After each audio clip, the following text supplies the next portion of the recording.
Halo teman-teman, balik lagi di channel Scalping Trader. Channel yang berisi video-video live scalping saham saya sebagai bahan evaluasi dan juga mudah-mudahan ada pelajaran yang bisa sama-sama kita ambil. Saya disclaimer dulu kalau konten ini bukan ajakan untuk jual beli saham apapun. Jadi keputusan jual dan beli saham tetap ada di tangan teman-teman masing-masing ya. Oke, kita mulai videonya nih. Ini ada beberapa watchlist saya, ada MTPS, BSML dan laju ya teman-teman. Dan PACK juga, ini PACK di sesi pertama ini udah ngegas, dan kalau kita lihat tuh ya, dia udah ngegas di 571%. Nah, ini udah mulai haki yang melakukan penjualan udah cukup lumayan banyak. Jadi kurang begitu menarik. Nah, saya ketemu saham laju yang masih volatil di pagi ini. Kalau kita lihat tuh di 224 dan 222 itu supportnya lumayan tebel tuh teman-teman. Jadi itu pertimbangan saya. Satu lagi itu di 226 banyak yang haki tapi nggak habis, bitnya justru malah diisi terus. Nah itu ya, itu malah nambah jadi 13.000 lot tuh teman-teman. Nah ini kalau di 228 ini dihaki, nah seperti itu menjadi pertimbangan saya kenapa saya masuk di 228. Sebenarnya nggak ada rule pasti bagaimana teknik entry yang paling benar ya teman-teman. Ini biasanya bisa kita ambil keputusan berdasarkan pengalaman dan jam terbang kita masing-masing ya teman-teman. Ada beda-beda juga tiap saya yakin tiap trader tuh beda-beda juga pola entry-nya. Jadi seperti itu.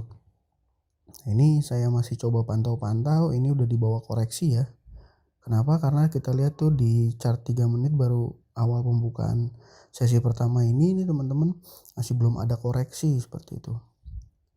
Nah itu saya juga kalau teman-teman lihat itu saya udah siap-siap untuk buang ya, siap-siap untuk buang kalau seandainya dia nggak sesuai harapan. Tapi dia dibawa naik lagi tadi tuh dari 226-nya dan 226-nya langsung ditebelin. Masih kita pantau, banyak yang melakukan haki tapi bitnya juga diisi terus. Jadi saya sedikit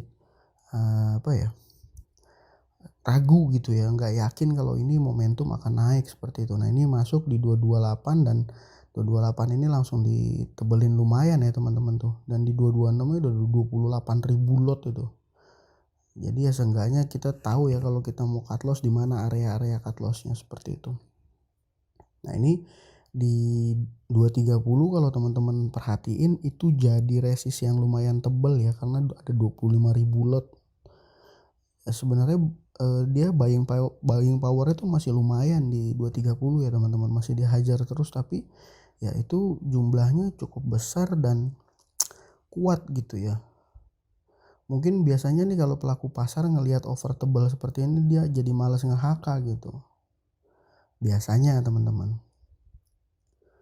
Nah, saya juga pribadi kalau seandainya overnya terlalu tebal saya juga pikirkan lagi untuk masuk, karena ini udah, tapi ini pelan-pelan dicicil juga ya, udah dicicil dihabisin.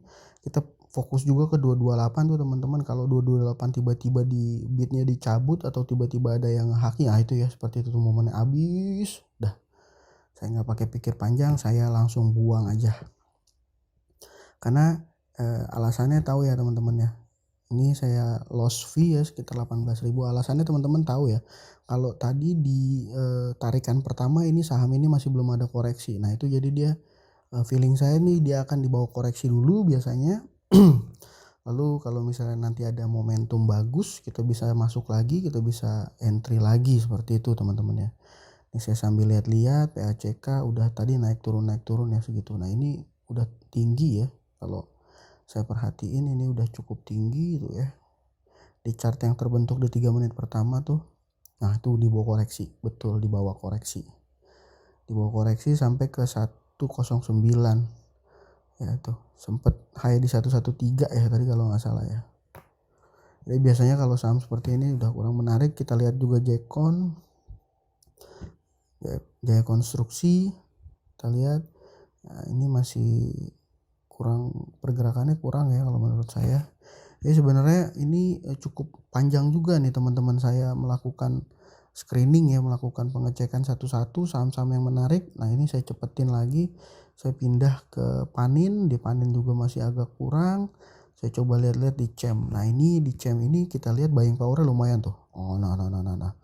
Biasanya kalau udah seperti ini saya pertimbangkan untuk langsung cepet masuk aja gitu ya, karena pada saat, itu momentum buy-nya tuh lumayan deras ya, lumayan besar ya, lumayan masif. Jadi saya ikutan masuk dengan harapan ya 2 tik mudah-mudahan bisa dapat seperti itu.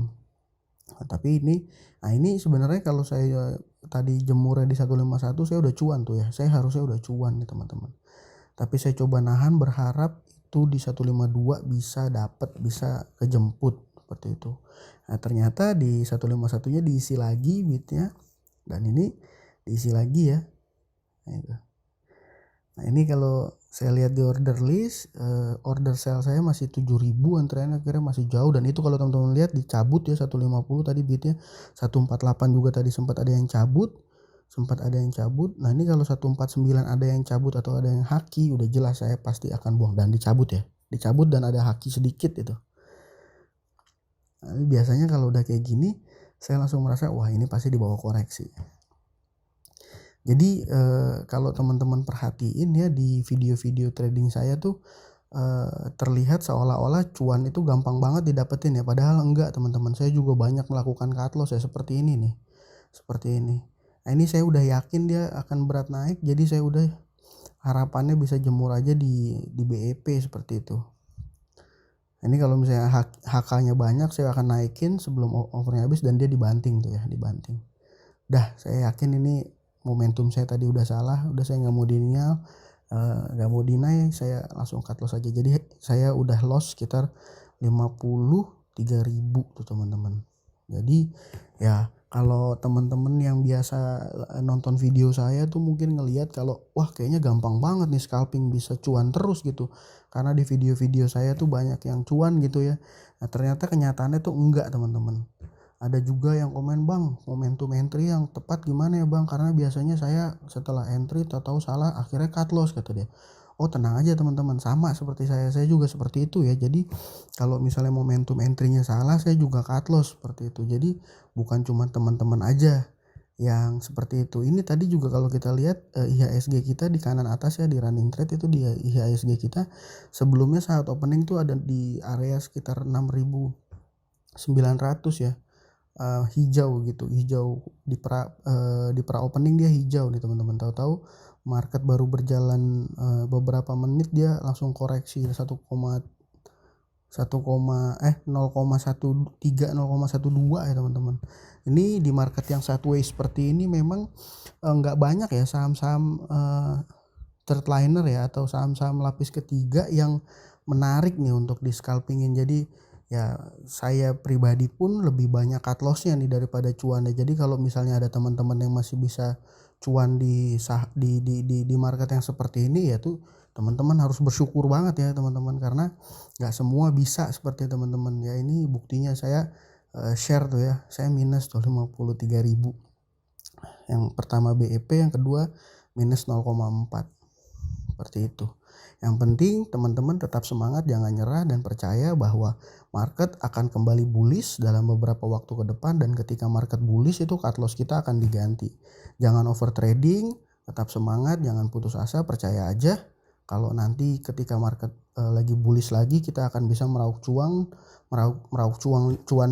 lebih banyak dan bisa nutupin cut lossnya kita yang di market sideways seperti sekarang ini ya teman-teman. Oke, sekian aja video dari saya buat teman-teman. Semoga tetap semangat para trader pejuang keluarga ya, tetap semangat. Thank you sudah menonton. Salam cuan.